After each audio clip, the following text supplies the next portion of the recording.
당 대표가 된 김민석 씨가 예의를 좀 지킵시다. 조이대 씨는 괜찮고요. 상습적으로 그래요. 좀 조용히 하세요. 내 수사에서 예의를 지키는 말이야. 뭘 예의를 지켜? 당신들을 지켜. 예의를 지켜. 너무 그래. 습관적이 아주. 자, 김민석 씨가 조이대 대법원장님을 보고 법기술 원장이라고 하겠답니다. 습관적이야. 그러니까 조용히 하세요. 예의를 조용히 해. 앞으로 그러지 마. 당신은 그러지 마. 왜 반말이야? 어떠냐고? 당신이 나보다 모든 게 후배 아니야? 뭐 내가 당신보다 후배야? 길수나 전일식이나 얼마나 많이 먹었대? 여기 나이 따지는 데야. 예의를 지켜라고 선배한테. 너무 그래. 자, 끝내야지. 좀 조용히 하라고 지금. 위원님부터 질의하시도록 하겠습니다. 예, 더불어민주당의 김기표 의원님 질의해 주십시오. 네, 부천시월 국회의원 김기표입니다. 법무부 차관님, 네, 이른바 언론에 이제 보도가 돼서 이름을 제가 좀 실명을 얘기를 하겠습니다. 남부지검에서 보니까 이른바 양정원 씨 관련 사기 사건이라고 그래서 어제 수사 결과 발표를 했더라고요. 그렇습니다. 예. 이게 이제 여러 보도 자료 중에 보니까 피의자를 참고인으로 둔갑시켰다 이런 얘기가 나오는데 네, 그 경위를 혹시 알고 계신가요? 어떻게 됐다는 건지 파악하고 계신 게 있나요? 예, 그 담당 경찰관이 예. 수사 과정에서 범죄 혐의가 있는 대상자를 참고인으로 결국 그 신분을 전환해서 사건을 처리한 것으로 알고 있는데요. 뭐 참고인 중지 이런 말이 아니고 그러니까 피의자를 참고인으로 바꾼 거라는 거, 둔갑시킨 거라는 거죠. 그렇습니다. 그러면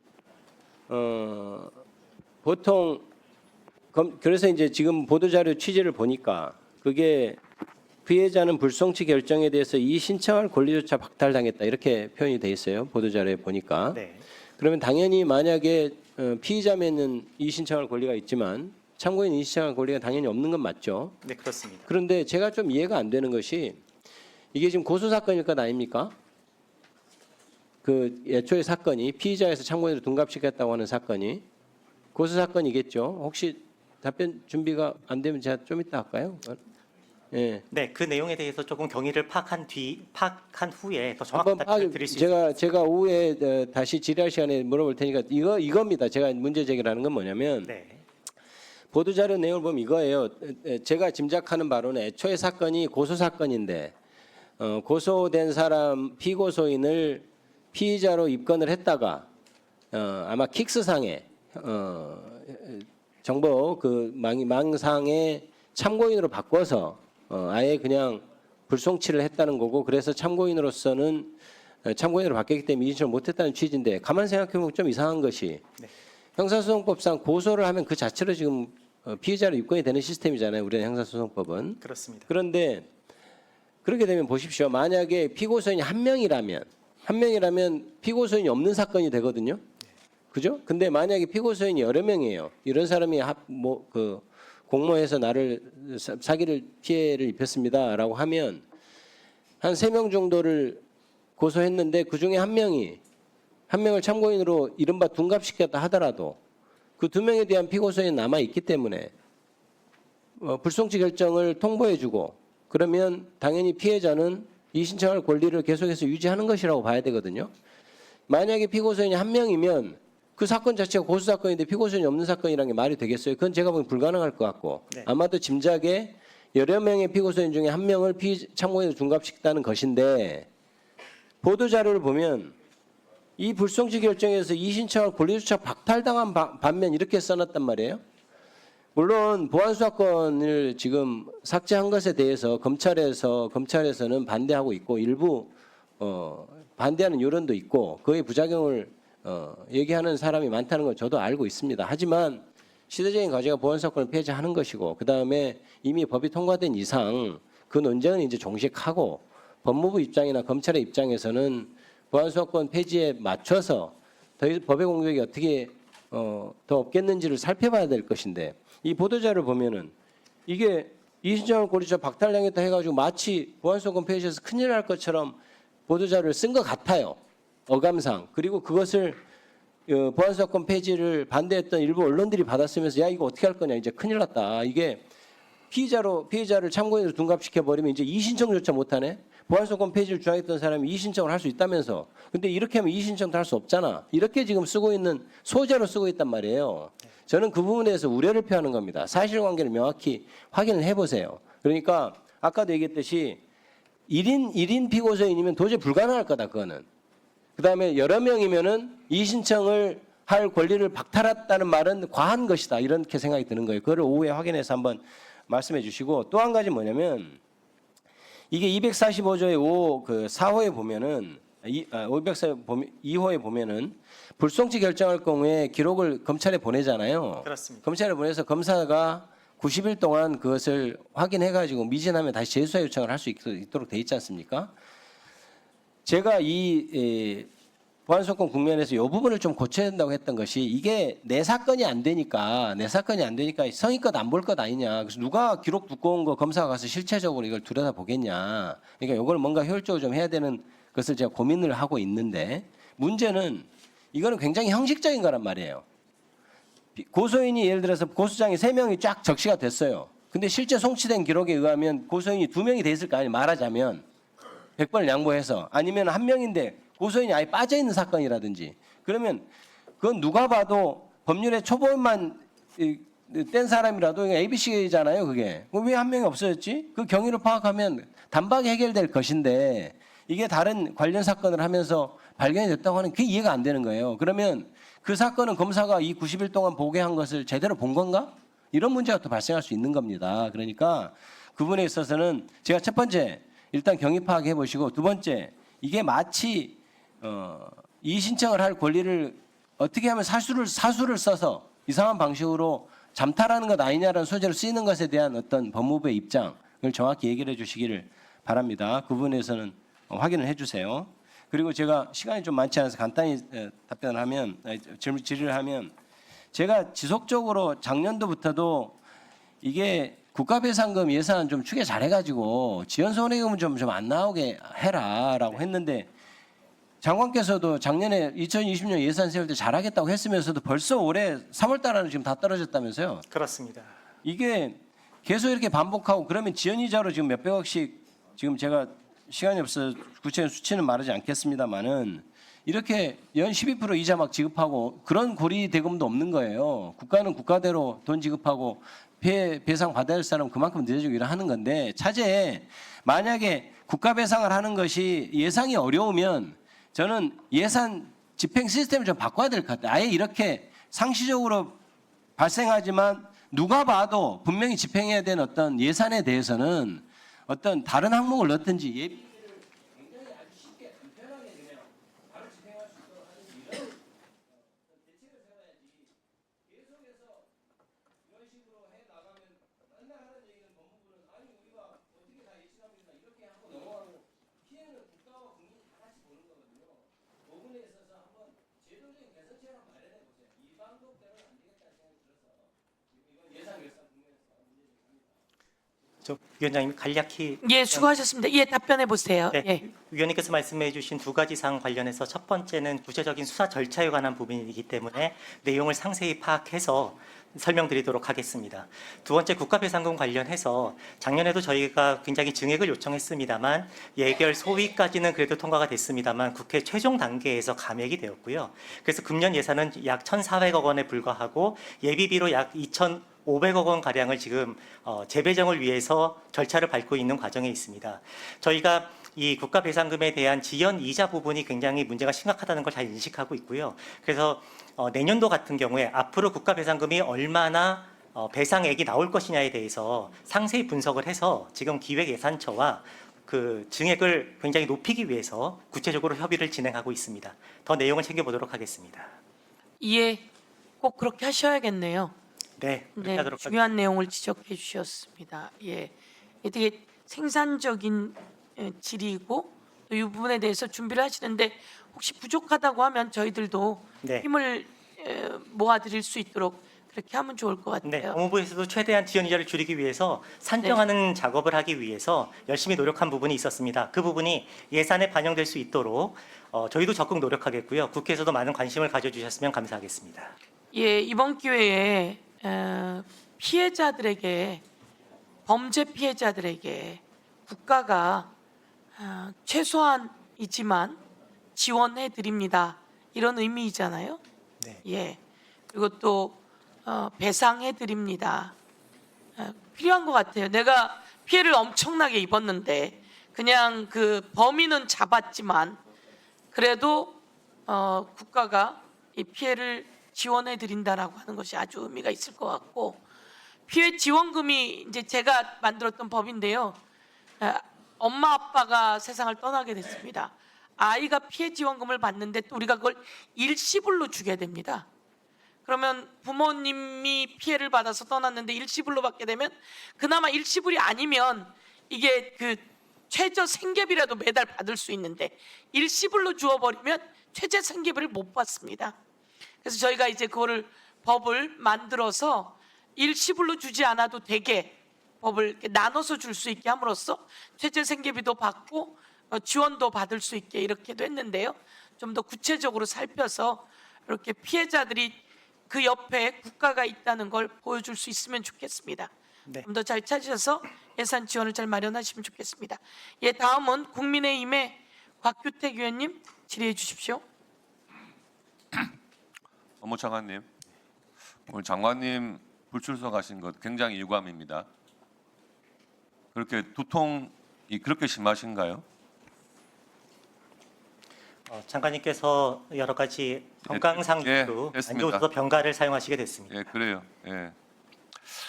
아주 그냥 좋게 보면은 그동안 여러 차례 형사법 개정 과정에서 법무부 장관이 했던 주장 그런 것이 안 받아들여졌고, 또 그에 대해서 그 전부터 뭐 청와대에 사퇴 의사를 표시했다, 뭐 청와대에서는 그런 적이 없다 하다가 결국 사유서를 내시고 한 것으로 봐서 아주 좋게 봐드리면 지난번 형사법 개정 과정에서 본인이 주장했던 일부 보안 수사권의 존치 필요성이 전혀 안 받아들여지니까 그에 대한 책임감을 느끼시고 사직을 하신 것 같아요.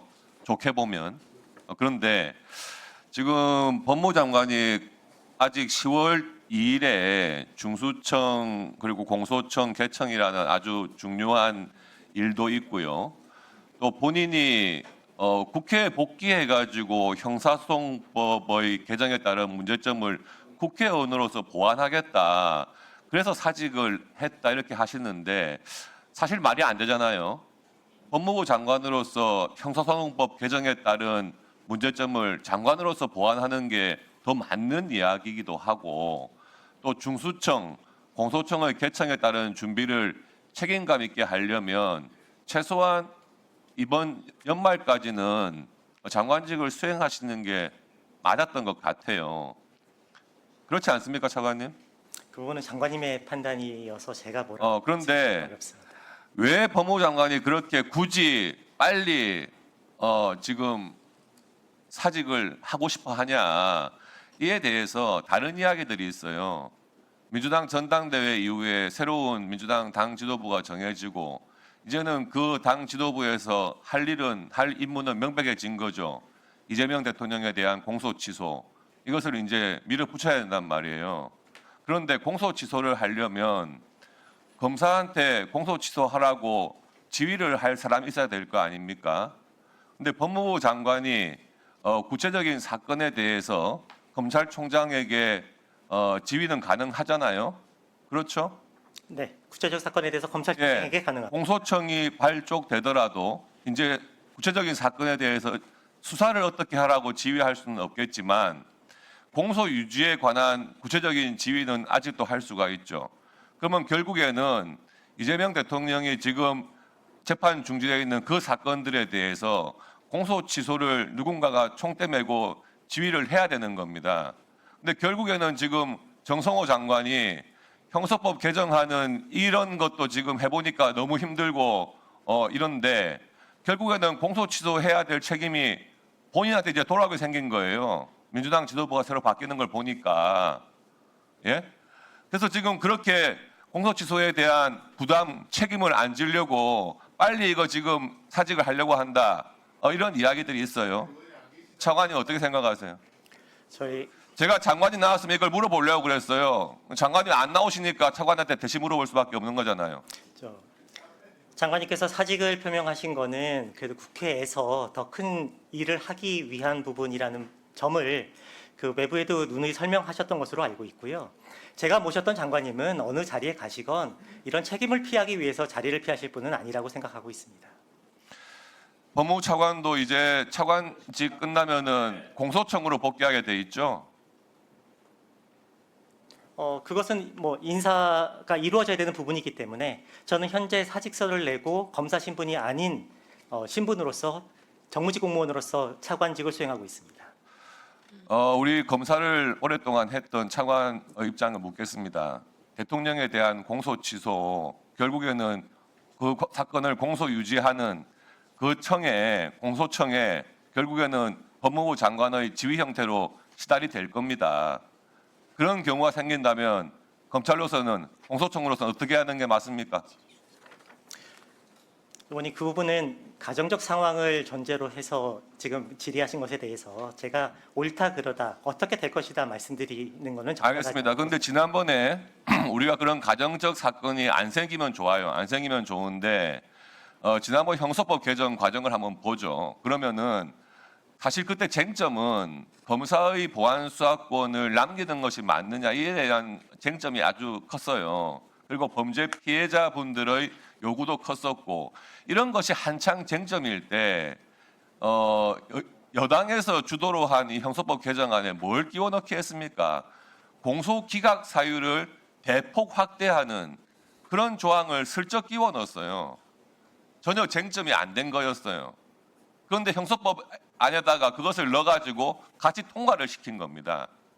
그런데 당시에 그 지금 개정된 조항에 대해 가지고 민주당에서 그 법안을 발의하신 의원님들은 이렇게 이야기를 했어요. 대법원이 확립한 법률에 반영했을 뿐이다. 이렇게 이야기를 했었는데 법무차관이 그에 대해서 이의를 제기했어요. 그렇게 그렇습니다. 하려면은 또 조항을 면밀하게 만들어야 된다. 이렇게 하니까 그 다음에 말이 바뀌어가지고 꼭 판례대로 법을 만들어야 되는 것은 아니다. 민주당에서 이렇게 또 이야기를 해요. 근데 그에 대해서 당시 법원 행정처 차장이 상당한 우려를 제기했습니다. 판례를 구체화하는 정도에 그쳐야지 공소기각 사유를 너무 확대하면은 이거 남용될 우려도 있다 하는 취지로 이야기를 했단 말이에요. 그 조문을 보시면은 형소법에 지금 들어가 있는 그 공소기각 할 수 있는 조항 법원에서 그 사유가 너무나 확대돼 있어요. 그리고 불명확해요. 어느 판사든지 그 조항에 어느 호 하나 걸어가지고 공소기각을 판결을 할 수 있단 말이에요. 그러면 그 다음에는 대법원까지 갔을 때 이재명 대통령이 지금 난리 나고 있는 거 있잖아요. 대법관 임명. 이재명 대통령이 임명한 그 대법관들이 줄줄이 그 공소기각은 합당하다 이렇게 할 거 아닙니까?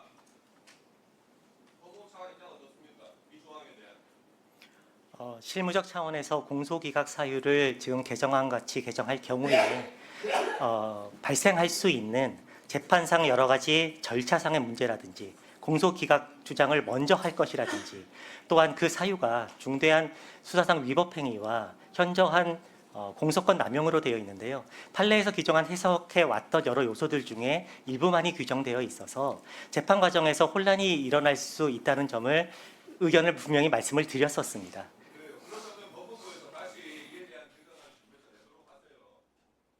앞으로 실무상 진행되는 과정들을 잘 점검해 보도록 하겠습니다. 예, 당시 공소 기각 부분이 슬쩍 끼워넣은 겁니까? 아니면 원래 법안에 들어있던 겁니까? 그게 슬쩍 끼워넣은 겁니까? 아니면 박은정 의원님과 김용민 의원이 대표 발의한 법안에 원래 들어있는 겁니까? 원래 법안에 들어있는 내용이죠. 처음부터 그 법안에 들어있는 겁니다. 그 내용을 모르고 당시에 한동훈, 주진우 이런 분들이 이야기를 하면서 슬쩍 끼우는 것처럼 얘기를 했는데요. 그 두 공소기각의 이항 사망입니까? 그 내용이 원래 개정하고자 하는 박은정 그리고 김용민 의원 법안에 들어있습니까? 안 들어있습니까? 고스란히 들어있어요. 그 내용이 박은정, 김용민 의원이 대표 발의한 법안은 6월인가에 대표 발의한 겁니다. 그 법안은 서영교도 공동 대표 발의한 거고요. 그 법안은 우리가 시민사회계에 이렇게 중요한 법안을 한번 제안해 주십시오라고 해서 의뢰도 한 것이고요. 그래서 일찌감치 그 내용은 들어있는 겁니다. 그게 고스란히 법안으로 통과된 것입니다. 법무부 차관님. 그래서 요게 지금 바뀌기 전에 법안이고요. 박은정, 김용민 의원이 낸 법안에 2항, 2호, 3호 다 들어있습니다. 요게 고스란히 여기로 간 거예요. 그런데 마치 이거를 슬그머니 한밤중에 끼워 넣었다라고 해서 제가 그 허위사실이고 거짓말이다. 그래서 법적 조치하겠다라고 했던 내용이에요. 그렇지 않습니까, 김승원 간사님? 그리고 이 내용은 소위가 토론할 때 3회 토론 때부터 이 내용이 이야기된 내용입니다. 수혜자는 누구긴 누굽니까? 이 내용의 판례는 화물 트럭을 훔친 사람이 그 트럭을 운전했는데 그 자를 무면허 운전으로 기소해서 처벌합니다. 그 사람이 처벌받고 나오자마자 다시 그 사람을 화물차 절도로 또다시 기소하는 겁니다. 그 사례가 대법원의 판례로 있는 거고요. 무슨 얘기인지 아시겠습니까? 이 내용은 다 있는 건데 거짓말한 부분은 다 법적 조치가 되어야 된다 이렇게 생각하면서 열심히 한 것에 대해서, 그리고 이 법안은 제가 다시 하나 드릴게요. 두 개를 비교했는데요. 김용민, 박은정 안에 들어있는 법안, 이것을 논의하면서 개정안에 들어가게 된 거예요. 김용민, 박은정 법안은 제가 법사위원장 되기 전에 대표 발의가 된 거예요. 그렇지 않습니까? 이 내용을 그래서 우리 법무부 차관께서 잘 알고 계시고요. 그다음에 이걸 은근슬쩍 한밤중에 집어넣었다라고 하는 건 말이 안 되고요. 제가 마저 하나 더 이야기하는데, 현저히 소추권을 내 재량을 넘어섰다. 현저히 중대한 수사 위법, 중대한과 현저히라고 하는 것은 모든 법률적 용어예요. 이재명 대통령과 아예 상관도 없이 만든 법인데 이걸 왜 법 만든 사람과 상관도 없이 자기가 이재명 대통령과 연결되어 있다고 얘기를 하는 겁니까? 있지도 않은 이야기를 했으니 이에 대해서는 책임을 져야 될 것이다라는 말씀을 드리도록 하겠습니다.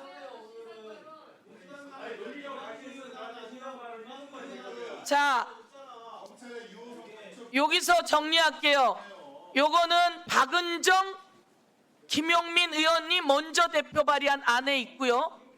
김한규 의원님 하는 TF안으로 여기에 없는 여러 가지가 없기도 합니다. 그러니까 실수를 한 건 이 사람들이 뭐냐면, 김한규 의원 안에 없구나 이래서 없다고 이야기했는데, 그래서 허위사실 유포가 된 거죠. 이건 박은정, 김용민 안에 있었던 겁니다. 그러니까 엉뚱한 얘기하지 말고, 이거는 그리고 검찰이 유호성 간첩단 사건으로 소추의 범위를 현저히 넘어섰기 때문에 그 내용을 원래 있던 이게 2호에 있는 거예요. 원래 법안에. 원래 법에 있는 것을 구체적으로 나눈 것입니다. 자, 그래서 팩트체크를 의사 정리를 했다는 말씀을 드리고요. 다음은 더불어민주당의 김남희 의원 질의해 주십시오. 아니 이거는 팩트체크 하고 가야 되는 거예요. 여러분들도 틀렸어요. 그래서 얘기하는 거예요. 나가서 발표하세요. 법적 조치할 테니까. 네, 광명을 김남희 의원입니다. 제주 실종 신고 허위 종결 사건 관련해서 질의하겠습니다. 먼저 오랜 시간 애타는 마음으로 장미란 씨를 기다리고 계신 가족분들께 깊은 위로의 마음을 전하며 하루빨리 가족들의 품으로 돌아올 수 있기를 간절히 바랍니다. 언론 보도에 따르면 장 씨는 지난 5월 12일 밤 제주시 한림읍 자택을 나선 뒤 실종됐습니다. 그런데 5월 15일 동거인의 실종 신고를 접수한 제주 서부경찰서 A경장은 불과 2-3시간 뒤인 같은 날 밤 9시경 112 신고 처리 시스템에 실종자와 연락이 닿았다는 취지를 입력하고 사건을 종결했습니다. 가족에게도 연락이 돼 안전이 확인됐다고 안내했습니다. 그러나 통신 기록을 확인한 결과 A 경장과 장 씨 사이에는 통화 내역 자체가 존재하지 않았습니다. 종결 과정에서도 팀장, 반장 보고나 이중 확인은 없었습니다. 경장 한 명의 시스템 입력만으로 사건이 끝났고요. 관련 규정에 따른 실종자 프로파일링 시스템 등록조차 이루어지지 않았습니다. 결국 가족이 7월 19일 재신고할 때까지 2달 넘게 초동 조치와 신변 확인이 이루어지지 않았습니다. 당시에 주거지와 도로변 CCTV가 정상 작동했고 영상도 보존돼 있었지만 재신고 시점에는 30일의 보존 기간이 지나 대부분 소실됐습니다. 한 번의 잘못된 종결이 수색의 골든타임을 놓치게 만든 것입니다. 제주경찰청 반부패 경제범죄 수사대는 재신고 한 달 가까이 지난 8월 14일에야 A 경장을 직무유기 혐의로 불구속 입건했습니다. A 경장은 현재도 혐의를 부인하고 있습니다. 경찰은 실종 3개월이 지난 8월 20일에야 공개 수색으로 전환해 집중 수색을 벌이고 있습니다. 차관님, 일어나지 말아야 할 일이 또 일어났어요. 네, 장윤기 사건에서 수사팀 고의적 부실 수사와 증거 은닉 확인됐고 이번엔 경찰관이 실종 신고를 허위로 종결한 사건입니다. A 경장은 실종 사건이 접수해 혼자 판단해 그날 종결했습니다. 특히 여성 실종의 경우 매우 위험도를 높게 판단하는 사안인데도 A 경장은 112 신고 접수 단계에서 사건 종결하면서 위험도 관리하는 실종 아동 등 프로파일링 시스템에 입력조차 하지 않았습니다. 경찰은 이를 직무유기로 보고 수사하고 있습니다. 아울러 허위 내용을 시스템에 입력해 사건을 종결한 부분은 형법상 허위 공문서 작성에도 해당될 수 있습니다. 차관님, 사건 송치되면 부족한 부분 없는지 기록 꼼꼼히 살펴서 이 사건의 실체가 제대로 밝혀질 수 있도록 만전을 기해 주시기 바랍니다. 네, 의원님 그렇게 하도록 하겠습니다. 검찰개혁 취지인 수사기소 분리 잘 작동하려면 수사기관에 대한 통제장치 실제로 작동한다는 점 정부가 국민들께 보여드려야 합니다. 가족이 경찰 말 믿고 2달을 기다렸습니다. 2달 동안 CCTV 사라졌고 실종자 찾을 수 있었던 소중한 시간도 흘러갔습니다. 2번 다시 이런 일이 있어서는 안 됩니다. 이번 사건 개정 형사소송법 시행되기 전에 발생한 사건입니다. 앞으로 수사 기소 분리 시행된다면 수사기관의 잘못이나 부실 수사 바로잡을 수 있는 장치 지금보다 훨씬 더 중요해집니다. 국민들의 피해 없는 형사사법 체계 반드시 필요하지 않습니까? 네, 그렇습니다. 근데 제가 지금 너무 걱정이 큽니다. 모 국가기관에서 공수청이 이거 하면 안 된다, 저거 하면 안 된다라고 법사위원들을 만나서 설명을 하고 다니는 일이 있어요. 법무부 차관님, 이 중요한 형사사법 절차 개편 과정에서 해결해야 되는 과제들이 얼마나 많습니까? 여러 혼란이 있을 수 있고 국민들 피해가 있을 수 있는 상황이에요. 국민들 얼마나 걱정하고 계십니까? 서로 협력해서 빈틈을 메꾸기에도 모자랄 시간에 다른 기관 하지 말라고, 일 못하게 하려고 움직이는 거, 이거 맞습니까? 새로운 형사사법 체계 제대로 작동하지 못하면 그 책임 누가 집니까? 차관님, 앞으로 경찰이 독자적 수사권 갖게 되면 권력, 무소불위로 휘두르지 않도록 제대로 감시 견제해야 하는 거 맞죠? 네, 그렇습니다. 그런데 이거 제대로 못하게 하려는 시도하고 있는 거 아닙니까? 이런 일 있어서야 되겠습니까?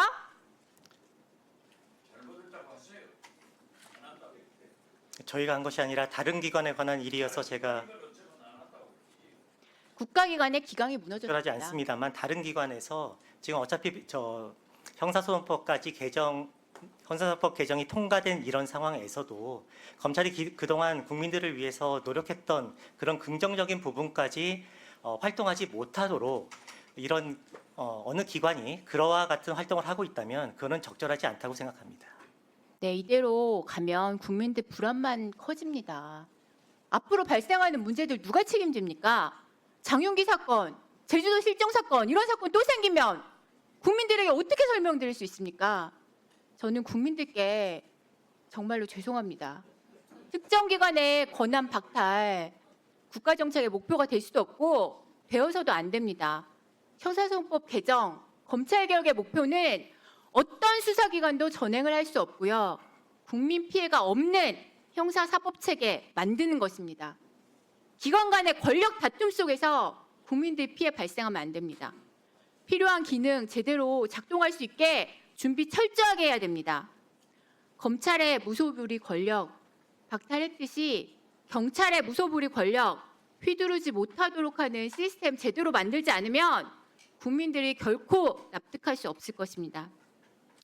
차관님, 새로운 형사사법체계 개편 이후에 국민들 피해 없도록 예상되는 문제점 제대로 파악해서 필요한 대안들 적극적으로 제시해 주시기 바랍니다.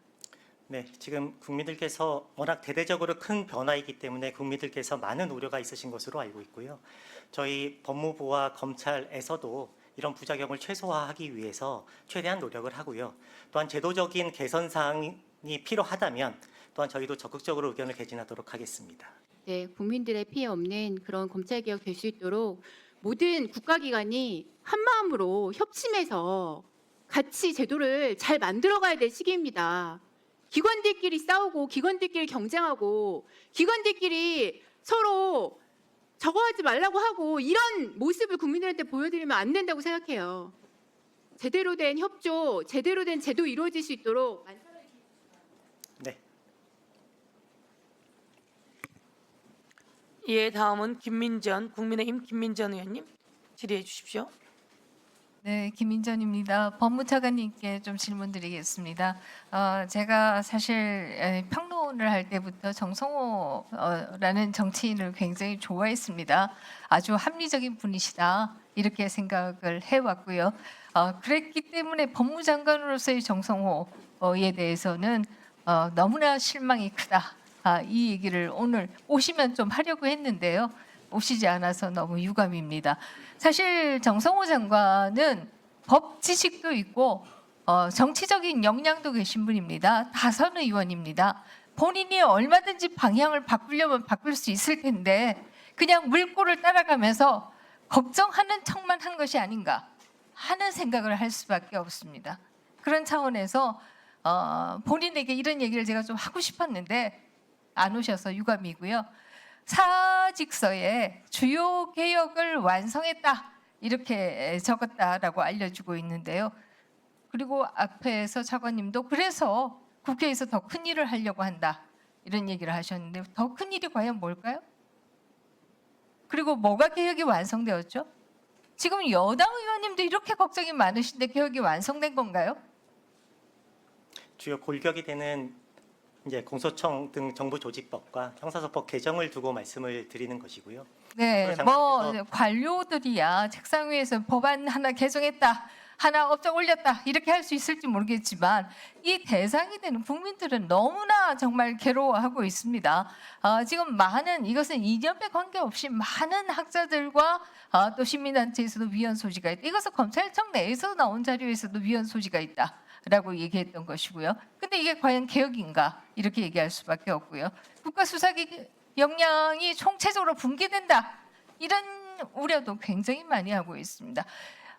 더 큰 우려는 이 형사사법 절차가 민영화되는 것이 아니냐. 돈 많은 사람은 더 좋은 변호사로 잘 할 수 있고 그렇지 않은 분들은 더 힘들어지는 것이 아니냐. 이런 우려들이 굉장히 많습니다. 근데 이게 개혁이다 이렇게 얘기할 수 있나요? 네, 지금 여러 가지 우려의 목소리가 굉장히 많은 것으로 알고 있고요. 그런 사항들도 굉장히 많아서 저희가 그 빈틈을 메꾸기 위해서 열심히 노력하고 있습니다. 네, 앞에서 이 차관님도 업적으로 열람 등산권을 보장했다. 이걸 업적으로 앞에서 얘기하시던데요. 이것도 보면 245조 12항의 12의 제2항에 보면 수사상의 이유가 있을 때는 또 허용하지 않을 수 있다. 이렇게 해서 사실상 아무것도 아닐 수도 있는 조항이더라라는 얘기를 좀 드리겠고요. 제가 법무장관이 오셨으면 좀 드리려고 했는데요. 사실 법무장관이 취임하자마자 하신 일이 검수원복의 시행령을 폐지했습니다. 이것을 어떻게 보면 검찰의 수사권을 완전 박탈하는 문을 본인이 여신 것이다. 이렇게 얘기할 수 있습니다. 그런데 굉장히 걱정하는 듯이 하는 모습을 보인다는 것도 저는 좀 이해가 하기 어렵다 이런 얘기를 드리겠고요. 특히 이것은 여권 언론이 얘기한 것이지요. 이 검찰의 주요 검사들에게 공소 취소를 해주면 보안 수사권을 허용한다. 이 수사권 거래설이라고 하는 것은 야권에서 보수 진영에서 나온 것이 아니라 진보 진영에서 나온 것입니다. 그래서 이런 거래설이 나왔다라고 하는 것도 아니 검찰의 보안 수사권이 대통령의 공소 취소를 위한 이 거래의 대상밖에 되지 않는가 하는 생각을 할 수밖에 없는 것이고요. 앞에서 공소기각이 왜 대통령하고 무슨 관계가 있느냐 이렇게 얘기했지만 보안 수사권조차도 공소 취소와 바꿔먹으려고 했기 때문에 그런 우려를 하는 것이다. 이렇게 생각합니다. 어떻습니까? 그 부분에 대해서 공소 취소 거래설 관련해서는 전혀 사실 무근임을 그 당시에 충분히 설명을 드렸고요. 그 문제 제기를 하셨던 분께서도 상당히 근거가 없음을 상당히 인정했던 것으로 제가 기억하고 있습니다. 네, 이것은 이제 정권이 바뀌고 나면 또 제대로 수사가 전에 이루어져야 될 것이다 이렇게 생각하고요. 또 하나 지금 장관에 대해서 제가 굉장히 유감스럽게 생각했던 것은 이 대장동과 백현동 사건에 대해서 항소 포기를 하는데 영향력을 행사한 것이 아니냐 이렇게밖에 볼 수 없었습니다. 그 당시에 법무장관이 신중히 판단해라. 법무장관이 신중히 판단하라고 하는데 검사들이 어떻게 하겠는가? 이건 바로 압력을 행사한 것이다. 이렇게 얘기할 수 있을 것이고요. 저는 거기까지는 신중히 판단해라까지는 저는 얘기할 수 있다고 생각하는데요. 그 당시에 이 항소 포기가 이유가 없다, 해야 된다. 이에 대한 문제 제기를 했던 검사들은 어떻게 하셨습니까? 그 검사들 다 자천 보내지 않았습니까? 이렇게 하니까 검찰이 법무부가 당해도 싸다 이런 얘기 들리는 거 아니에요? 지금 박상현 검사에 대해서도 마찬가지 아닙니까? 연호 파티, 술 파티 다 아무런 근거가 없는 것으로 드러나서 이제 뭐 가지고 얘기하고 있습니까? 업무 중에 SNS를 썼다. 업무 중에 SNS를 언제 썼어요? 이런 사건들이 다 일어나고 나서 자기 방어를 하기 위해서 쓴 것인데 그것을 징계 대상으로 삼겠다. 이게 말이 되나요? 무슨 양자역학도 아니고 미래가 과거를 규정하는 겁니까? 법무부와 검찰과 그리고 정치권이 박상현 검사를 계속 압력을 주니까 자기 방어를 위해서 글을 쓴 것도 이것도 잘못된 건가요? 한번 얘기해 보시죠. 의원님께서 말씀하신 지금 한 3가지 사항이 있는데요. 첫 번째 대장동 항소 포기 관련해서는 장관님께서 신중히 검토하라는 말씀을 하셨고 제가 전달자입니다만 딱 한 번 장관님의 의사를 대검 차장에게 전달한 게 전부였습니다. 그것을 외압 모습으로 가져가는 것은 실체 관계와 맞지 않다는 점을 분명히 말씀드리고요. 두 번째로 박상현 검사 관련해서 SNS 부분을 말씀드렸는데요. 대검에서 1차로 징계 요청이 온 것은 박상현 검사가 수사 과정에서 많은 국민들께서 직접 들으셨듯이 변호인과 통화를 하면서 여러 가지 수사 과정상 여러 가지 압박으로 느껴질 수 있는 부분 또한 어떤 그 제3자에 대한 변호인이 먼저 얘기한 거잖아요. 그것도 제3자에 대한 녹음 수사 파일에 부분을 나오지 않았습니까? 언급하면서 어떤 진술을 강요하는 듯한 그런 내용들이 수사 절차상 적법한 것이냐, 이런 것들이 주된 줄기인 징계 사유입니다. 네, 항소.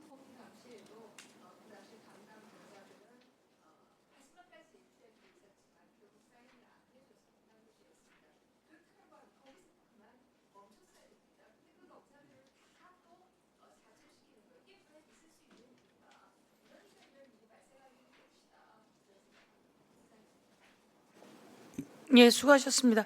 대장동 사건 관련해서 검사가 구형한 것보다 선고가 더 높지 않았습니까? 네, 그렇습니다. 네. 일부 2명 내지 3명의 피고인에 대해서 구형보다 네. 더 높은 형이 선고되었습니다. 검사가 구형했던 것보다 선고가 더 높았습니다. 그런데 그거를 다시 항소합니까? 그래서 이 부분에 대해서 중요한 것은 검사가 항고한 것보다 법원이 선고를 더 높은 형량을 때렸는데 대검 예규에는 그렇게 나와 있죠. 훨씬 더 낮게 선고했을 때는 항소한다라고 되어 있는 거지, 더 높게 선고되어 있는데 항소한다, 이건 대검 예규상 맞지 않은 겁니다. 예, 그다음 손소월 위원님, 예, 질의해 주십시오. 네, 차관님.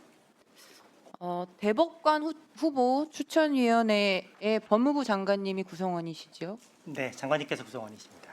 노태학 대법관 후임 관련해서 추천은 1월에 마무리가 됐지요? 1월. 네, 정확하지 않습니다. 그런 걸로 알고 있습니다. 1월 21일입니다. 네. 추천이 완료된 게. 그리고 209일 동안 제청이 없었어요. 대법원장의 제청이 없어서 209일 동안 대법관이 지명이 되지 않은 이 일은 심각한 헌법 공백 상태가 유지된 것이죠. 대법관님 공속으로 인한 여러 가지 재판 지연 등의 문제가 있었을 것이라고 생각합니다. 이랬던 적이 있습니까? 200여일이 넘게. 제청이 안 된 적이 없죠. 그 부분 제가 정확히는 알지 못하고 있습니다. 네. 대통령 탄핵, 대선 이런 때가 아니고서는 이렇게까지 길어진 적이 없습니다. 대단히 심각한 상황이었는데요. 이 과정에서 수요일에 노경필 보건행정처장이 나와서 새로운 후보 추천위원회를 만들려고 했다, 이런 이야기 했어요. 보셨나요?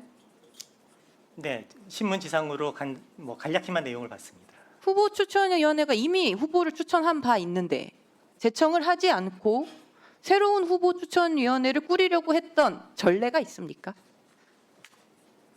제가 알기로는 그런 전례는 없는 그런 적 걸로 없죠. 알고 대단히 이례적이고 황당한 일이 벌어진 겁니다. 후보 추천위원회 추천 법원 조직법에 따라서 되는 거 아닙니까? 그렇습니다. 법률에 따라서 되는 것이지요. 네, 그렇습니다. 네. 네, 이 대법관 추천 관련해서 제가 헌법 조항을 보니까 유신 헌법 전 조항을 보니까 대법관 관련해서 대법원장은 법관 추천 회의의 동의를 얻어 제청한다. 원래 이렇게 헌법 조항이 있었습니다. 알고 계신가요? 유신 헌법 전에요. 네, 이 법관 추천 회의의 동의를 얻어가 유신 헌법 때 사라졌어요. 그래서 대법원장의 제청 이렇게 됐습니다. 이 법관 추천 회의의 동의를 통해서 사실은 협의와 조정, 균형과 견제 이런 게 있었는데 유신 헌법 때 이게 사라지고 87년에 국회의 동의를 얻어 이렇게 들어간 거거든요.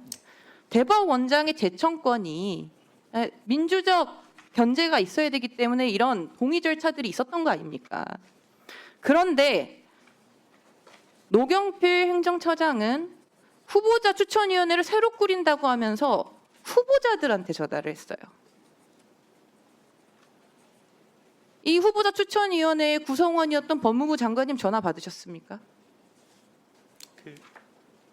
이게 추천위원회 위원들에게 연락하신 게 아니고 후보자 어떤 분들께 연락하신? 제가 지적하고 싶은 부분이 그것입니다.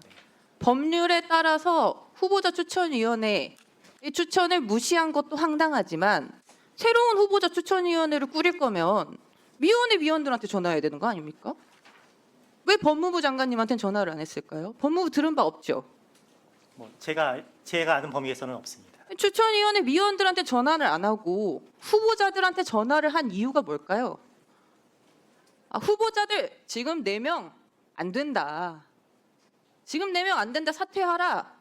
이런 뜻으로 전화한 거 아닙니까? 노경필 행정처장이. 그것이 아니면 해석할 수 있습니까? 저는 노경필 행정처장이 새로운 후보 추천위원회를 꾸리려고 한 것도 법률을 무시한 행태라고 생각하지만 후보자들에게 전화한 것, 새로운 후보자 추천위원회를 꾸리겠다고 후보자들에게 전화한 것은 명백한 사퇴 종용이라고 생각합니다.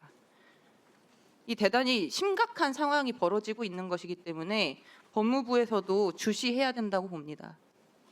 법무부 장관님은 추천위원회 구성원이기도 하니까요. 심각하게 보고 있습니까? 지금 이 상황을?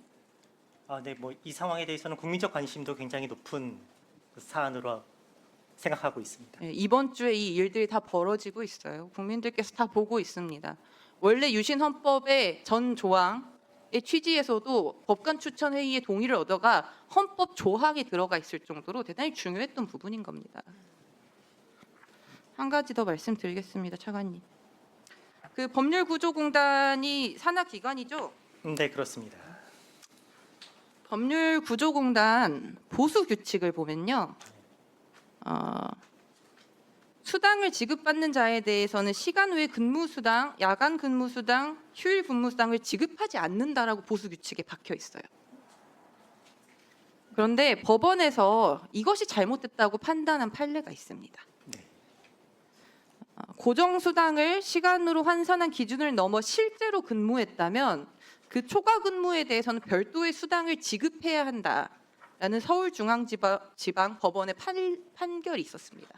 근데 지금 정면으로 위배되는 그런 조항 규칙이 들어있는 거거든요. 네. 여기 법률구조공단에. 그래서 지금 공단 소속 변호사들이 고정된 관리 업무 수당만 받고 이 시간 외, 야간, 휴일 근무 수당을 받지 못하고 있어요. 네, 변호사님들만 대상입니까? 네, 현재는 그렇습니다. 확인을 한번 해주십시오. 예. 그리고 문제는 제가 말하는 거는 이게 규칙에 들어가 있다는 겁니다. 누가 받았냐 아니냐가 아니라 이게 규칙에 이렇게 들어가 있는 거는 그 판례에도 좀 어긋나지 않습니까? 이 부분은 좀 시정이 필요하다고 봅니다. 네, 의원님, 저 그 보수 규칙의 내용과 네, 그 내용이 그 말씀하신 판례에 위반되는지 여부, 그다음에 그 규칙이 왜 그렇게 규정되는지 여부 등을 저희가 네. 검토해 보도록 하겠습니다. 네. 근데 법원의 판단 취지는 실제로 근무했다면 줘야 된다 이거거든요. 네. 그래서 그것이 어긋나는지는 확인하시되 어떻게 하는 것이 정말 맞는 방향인지도 고민을 같이 해주셔야 될 것 같습니다. 네, 그렇게 하도록 하겠습니다. 네.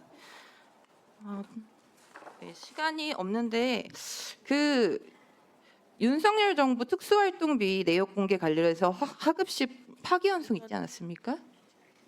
네, 그 대통령 기록관으로 갔다고. 네, 네. 어떤 판결을 말씀하십니까? 특수활동비 내역 정보 공개 취소 소송 관련해서. 윤석열 대통령의 청와대에서 사용한 특수활동비를 말씀. 예. 그 최근에 하급심에서 파기환송이 됐는데요. 이게 자료를 공개하지 말라는 취지는 아니고 기록 주체가 바뀌었기 때문에 안 된다라는 뜻인데 이 내용이 맞지 않고 오히려 기록 자체는 있는데 기관이 바뀌어서 볼 수 없다 이거잖아요. 이 부분은 정확하게 소송에 심각한 사각지대가 생기는 것 같거든요. 보완해야 되는 지점이 있는 것 같아요. 행정소송법상. 네. 그 부분에 대해서 살펴보시고 네. 해야 할 게 있으면 조치를 취해 주십시오. 네. 행정소송과에서 그 내용을 점검해 보도록 하겠습니다. 네, 수고하셨습니다.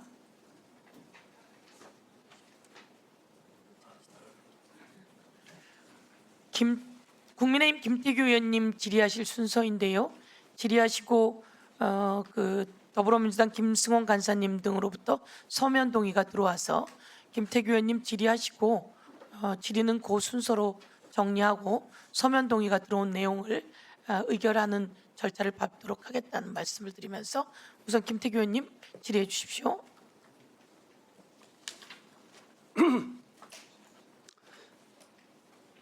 차관님, 제가 대한민국 검사는 홍길동 검사다.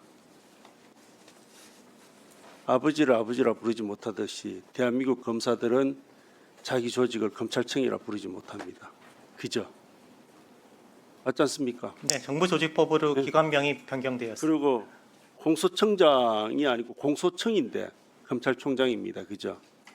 그렇습니다. 그렇죠. 이 모르겠습니다. 이게 그냥 선뜻 받아들여지시던가요? 애지간한 상식이 있는 사람도 그 뭐 그런가 이렇게 생각 안 하겠습니까? 법제처장님, 예, 법원 출신이시라서 제가 한번 여쭤보겠습니다. 예. 지금 어제 그 민주당의 새로운 당 대표가 된 김민석 씨가 예의를 좀 지킵시다. 조이대 씨는 괜찮고요. 상습적으로 그래요. 좀 조용히 하세요, 내 수세에서. 예의를 지키는 말이야. 뭘 예의를 지켜? 당신들을 지켜. 예의를 지켜. 너무 그래. 습관적이 아주. 자, 김민석 씨가 조이대 대법원장님을 보고 법기술 원장이라고 하겠답니다. 습관성이야. 그러니까 조용히 하세요. 예의를 조용히 해. 앞으로 그러지 마. 당신은 그러지 마. 왜 반말이야? 어떠냐고? 당신 나보다 모든 게 후배 아니야? 뭐 내가 당신보다 후배야? 김수나 전인식이나 얼마나 나이 먹었대? 여기 나이 따지는 데야. 예의를 지켜라고 선배한테. 너무 그래. 자, 끝내야지. 좀 조용히 하라고 지금 질문하는데 자꾸 따져. 좀 조용히 해. 왜 이렇게 시끄러워? 앞으로 조용히 해. 예의를 지키는 내가. 자, 참 질문 좀 합시다. 시간을 좀 멈춰주든지. 예의를 지키면 내가 조용히 해준다고. 자, 그러면은 지금 이 사람이 법기술 원장이라고 한답니다. 조희대 대법원장님을. 그러면은 앞으로 지금 이 분위기면은 대법원도 검찰청도 공소청이 되듯이 검찰총장은 있는데 대법원도 대법원장은 있으면서 대법원이 법기술원으로 대법기술원이 되겠네요. 그죠? 그렇게 바뀔 것 같은데 그게 가능하실 것 같습니까? 그 표현이 그 적절했는가에 대해서는 의원이 가능하실 것 같습니까? 어떻습니까?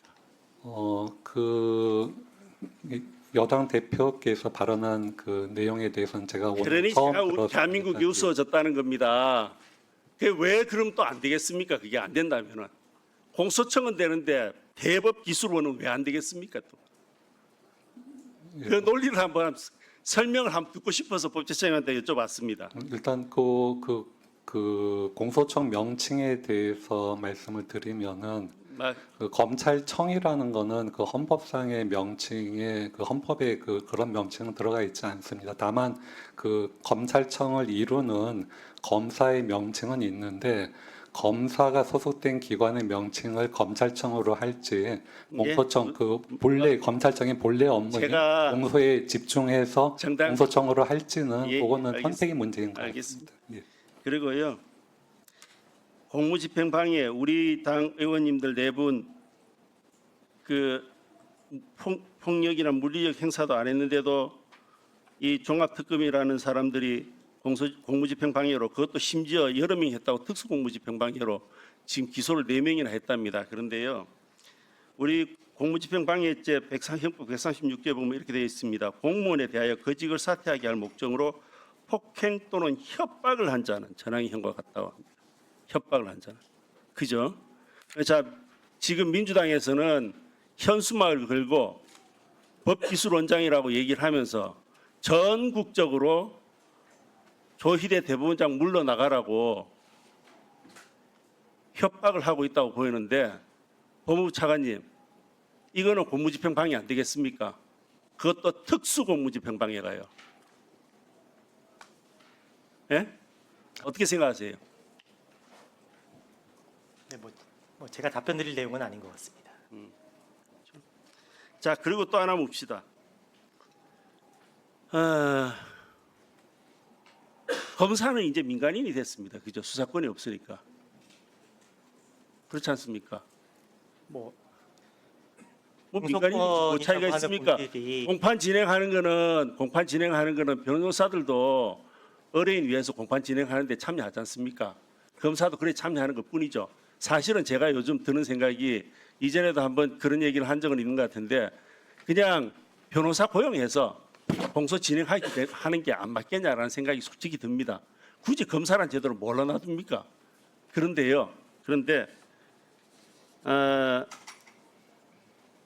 지금 그렇게 되면 검사들은 수사권이 없는데도 검찰에서 구속기간 20일을 가지게 되죠, 그죠? 연장하면 그죠? 네. 그러면은 수사도 안 하고 수사권도 없는데 구속을 20일 동안 하는 근거는 뭡니까? 그 점에 대해서는 과거에 수사권을 전제로 논리가 설명되고 있었습니다만 그런 근거를 어떻게 마련할 그러니까 것인지에 대해서도 구속이라는 게 추가 검토가 증거인멸 도주우려지 않습니까, 그죠? 수사 주체도 아닌데 자기가 증거를 인멸하든지 말든지 자기가 증거를 채집하는 사람이 아니잖아요, 그죠? 도주를 하든지 말든지 자기가 잡으러 가는 사람 아니잖아요, 그죠? 맞지 않습니까? 아무런 권한도 없는 사람들이 20일 동안이나 왜 민간인을 잡아놓고 있냐 말이야. 안 그렇습니까? 그 부분은 어떻게 설명하실래요?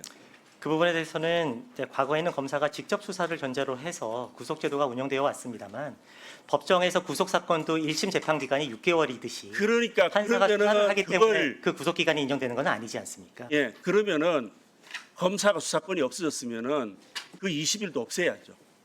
불구속 상태에서 해야죠. 맞죠? 그 점에 대해서는 응. 구속이라고 하는 제도가 아시다시피 지금 도주 및 증거인멸의 우려가 있는 경우에 제가 송치를 받는 것이 그래서 제가 이 말씀을 드리는 취지는 아시지 않습니까? 말도 안 되는 짓으로 법을 바꿔 놓으니까 이런 희한한 현상들이 생겨나서 그 기이한 현상을 차관님께 묻고 혹시 어찌 생각하는가 의견을 그 점에 대해서 앞으로 우려되는 사항 중에 하나가 구속제도의 운영과 관련된 부분이 있습니다. 지금 사실관계 확인권이라고 하는 것으로 해서 검사가 구속 송치가 오게 되면 피의 사실에 대해서 묻게 되고 그 수사 과정상의 문제라든지 증거의 부족함을 아마 점검하게 될 것인데요. 당사자의 이야기를 듣고 나서 사실관계 조사 후에 작성된 문서 등이 증거 능력이 인정되지 않기 때문에 그 부분을 보완하기 위해서는 다시 경찰이 조사를 진행해야 되는 그런 절차가 수반될 수밖에 없는 상황입니다.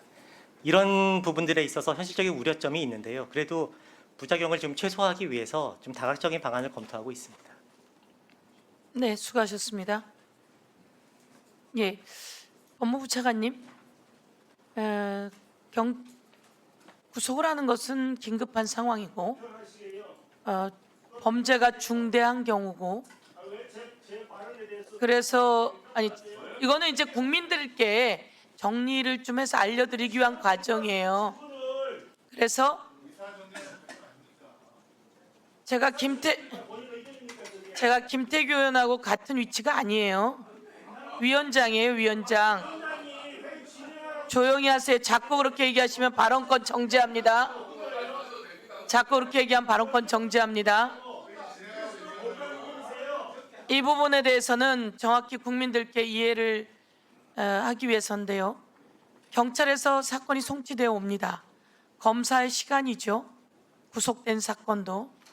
그런데 여기서 증거가 부족하거나 그리고 또한 더 필요한 내용이 있을 때 구속되어 있는 상황은 20일이지만 그 사이에 기소하기 위해서라도 다시 증거를 더 확보하거나 논리를 더 만들어내거나 이런 과정 속에서 보완 수사가 필요했죠.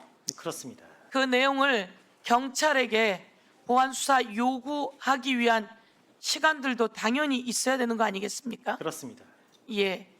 그래서 경찰에 있던 사건이 검찰로 올라온다고 검사가 수사를 안 한다 하지만 그 필요한 수사의 내용들은 경찰에게 보완 수사 요구를 통해서 검사가 자기 수사관에게 요구하던 수사를 경찰에게 요구하는 것이죠.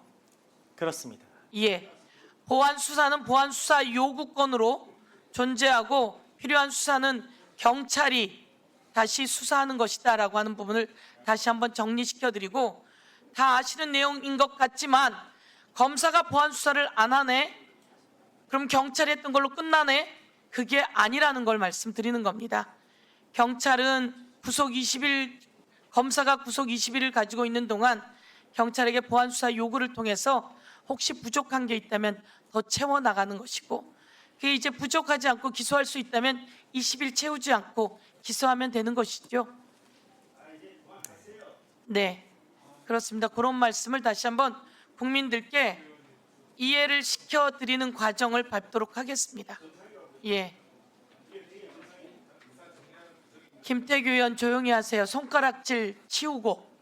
어디다가 손가락질을 하고 그래요 지금? 아주 무례하기 짝이 없네요. 손가락질을 어디다가 지금 하는 거예요 지금?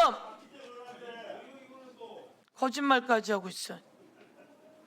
국민 여러분, 위원장에게 손가락질을 저렇게 해서 되겠습니까? 손가락질을 위원장에게 하는 그런 행위를 중단하고, 그러면 위원장에게 손가락질을 하면서 이런 게 지금 정상이라고 보입니까? 라고 하는 게 맞습니까? 그건 아니라고 이야기를 해야죠. 내부에서도.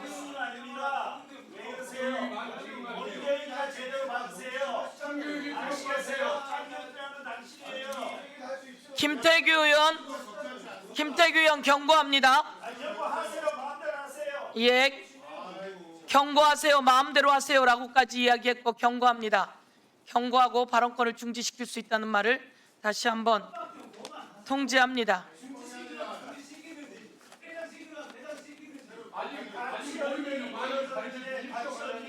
예, 여러분, 국민께 경찰의 수사가 끝나서 검사에게 송치되었을 때 검사가 보안 수사를 경찰에게 요구할 수 있다라고 하는 설명을 하는데, 이것을 가지고 손가락질을 위원장에게 하면서 이런 게 정상입니까? 라고 하는 게 맞습니까? 그것은 박형수 간사가 내부적으로 그런 건 안 된다라고 지적하는 게 맞습니다. 자, 잠시 안내 말씀드리겠습니다. 새로운 법이 적용되는 과정 속에서 국민들이 걱정거리가 있다면 그것을 알리는 것이 맞지 않겠습니까? 그리고 소위하는 동안 들어오지 않아 놓고 자꾸 그걸 왜곡시키면 안 된다는 말씀을 드립니다. 증인 출석 요구의 건 의사 일정 추가 상정하도록 하겠습니다. 정상적인 소위였고 정상적인 진행이었습니다. 형사소송법을 개정하는 나가는 과정 속에서 온 국민의 관심이 있었고, 여기서 개정하는 과정 속에서 혹시나 피해자의 보호를 더 두텁게 하는 과정인데 혹시나 모르실 내용이 있어서 저희들은 알려야 할 의무와 임무가 있는 겁니다. 잠시 안내 말씀드리겠습니다. 김승원 위원께서 2026년 8월 31일 법제사법위원회를 개회하여 대법관 재판 지연으로 인한 국민의 기본권 침해, 장기간 공석 후 시행한 대법관 후보 제청 과정, 특검법에서 정한 신속 재판을 무력화하는 김건희, 한덕수, 이상민 내란 사건의 대법원 전원합의체 회부 사유, 그리고 대법관 후보자들에게 사퇴를 종용하는 전화를 법원행정처장이 했다고 하는 사유 등과 관련해 긴급 현안 질의의 증인으로 조희대 대법원장, 노경필 법원행정처장을 출석 요구하기 위해 증인 출석 요구의 건을 오늘 의사 일정에 추가하여 먼저 심사할 것을 요구하는 동의를 서면으로 제출하셨습니다. 서면 동의서에 김승원 위원 외 세 분 위원님의 찬성이 있으므로 국회법 제71조에 따라 의사 일정 변경 동의가 의제로 성립되었습니다. 또한 국회법 제77조에 따르면 의사 일정 변경 동의에 대해서는 토론 없이 표결하도록 되어 있습니다. 그러면 증인 출석 요구의 건을 의사 일정 제5항으로 추가하여 먼저 심사하고자 하는데 이의 있으십니까? 이의가 없습니까? 이에 대해 이의가 있으므로 국회법에 따라 거수로 표결하겠습니다. 먼저 찬성하는 위원님들은 손을 들어 주십시오.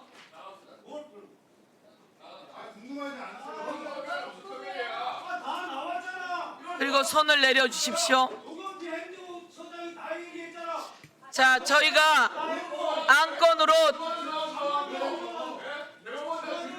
제가 정리하겠습니다. 안건으로 대법원장의 출석을 안건으로 의결했습니다. 그런데 법원행정처장 왈 나와야 할 의무가 없는 것으로 안다라는 식의 답변을 했습니다. 법적으로. 그렇다면 증인 출석 요구를 하지 않을 수가 없습니다. 그래서 김승원 간사님을 비롯한 증인 출석 요구가 있었습니다.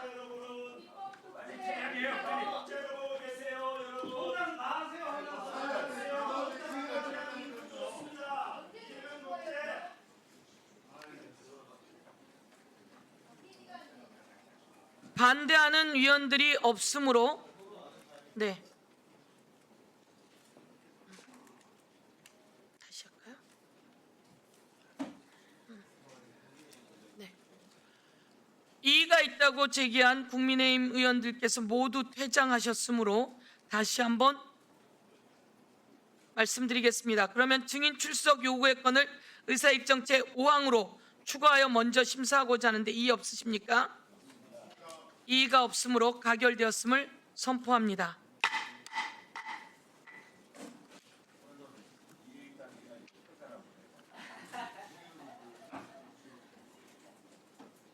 그러면 의사일정 제5항 증인 출석의 요구의 건을 상정합니다.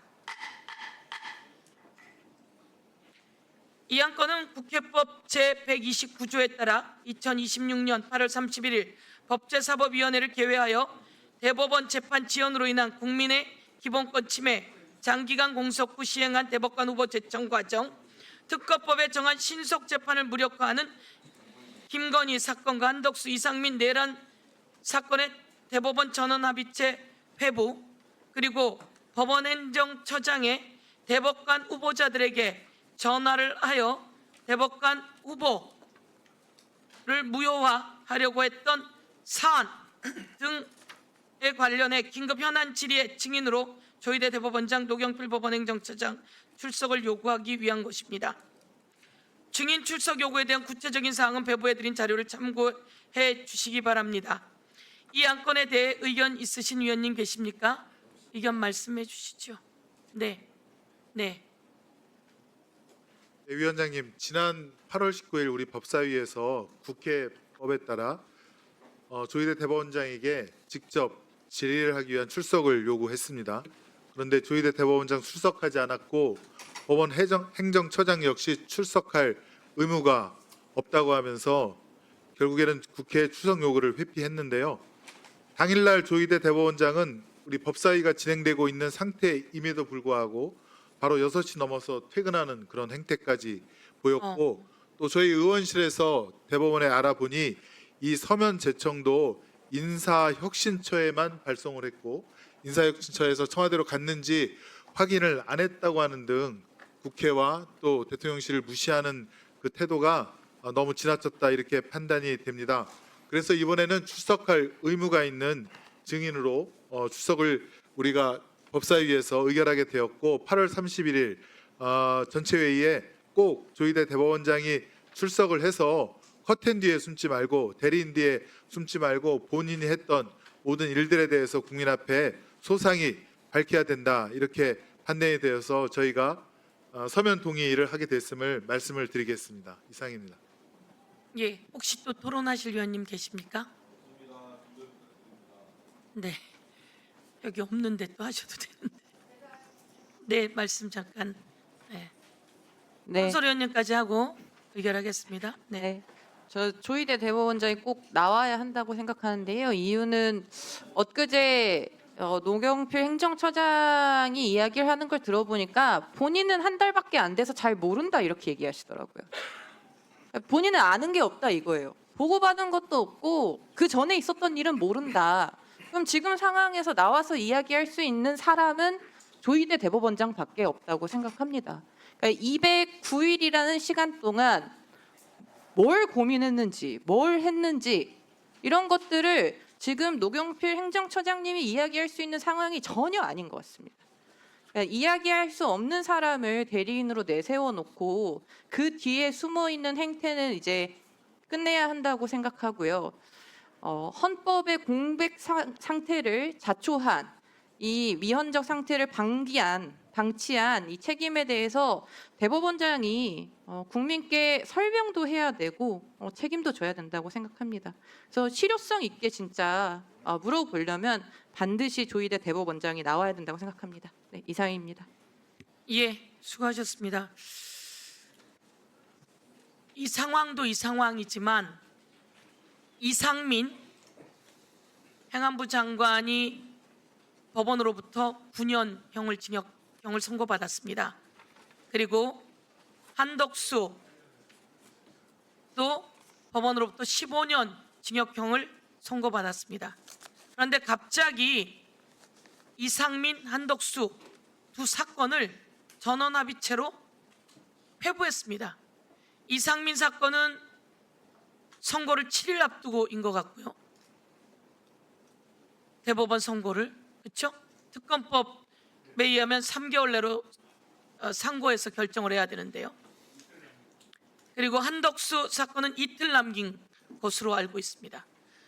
대법원에서 상고된 것을 이틀 남기고 끝내야 되는데 그걸 전원합의체로 끌어올렸습니다. 도대체 무슨 꿍꿍이인지 이 내란 주요 임무 종사자들을 둘을 한꺼번에 끌어올려서 또 저희가 듣는 얘기로는 윤석열 사건도 같이 가져오려고 한다라고 하는 얘기도 있습니다. 대법원장이 이재명 당시 대선 후보의 사건을 전원합의체로 끌어올려서 2부에 있던 것을 끌어올려서 파기환송을 이틀 만에 시켜버렸습니다. 저희는 한번 경험을 한 일이 있는데요. 그 과정에서도 위헌하고 위법한 일들이 수도 없이 있었습니다.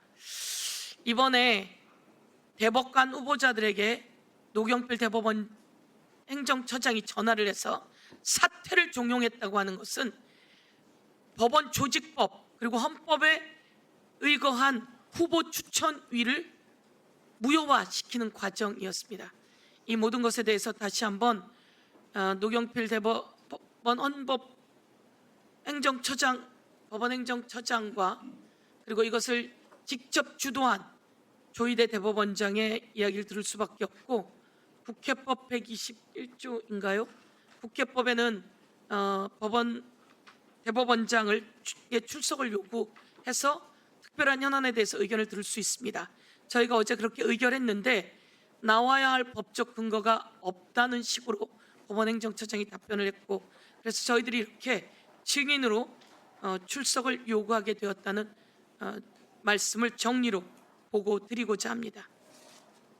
그러면 더 이상 토론하실 위원님이 안 계시면 토론을 종결하고 의결하고자 합니다.